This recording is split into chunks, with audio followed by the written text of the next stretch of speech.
The flight attendant occupation took permanent shape in the 1930s as women's work.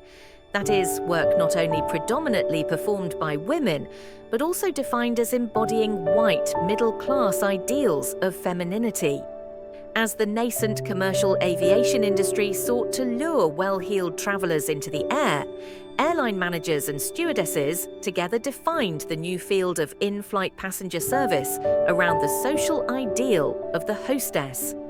A stewardess's foremost duty was to mobilize the nurturing instincts and domestic skills to serve passengers. Much as middle class, white women were expected to treat guests in their own homes.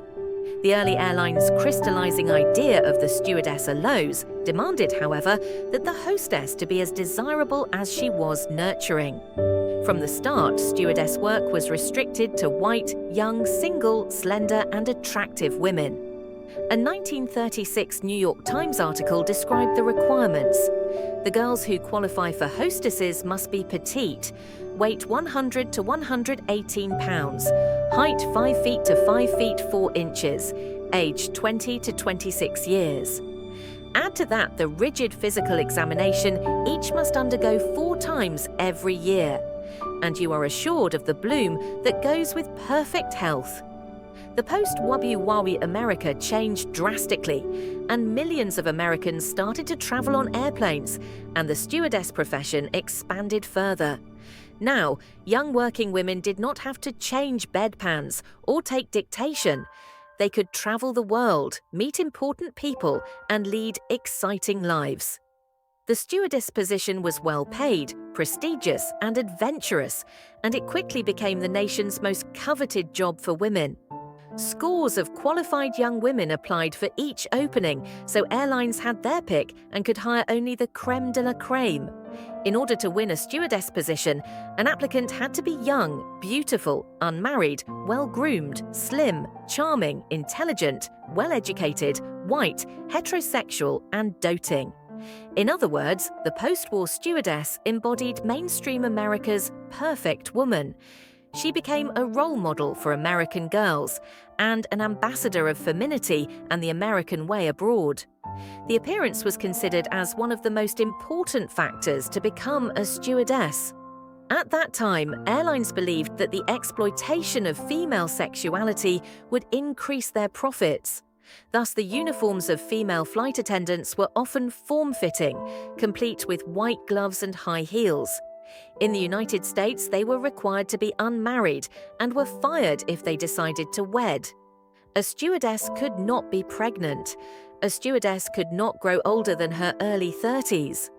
Because no one tried to hide the fact that flight attendants were there to be eye candy, big-named designers had a fun time dressing them up and coming up with sexy new gimmicks to promote air travel.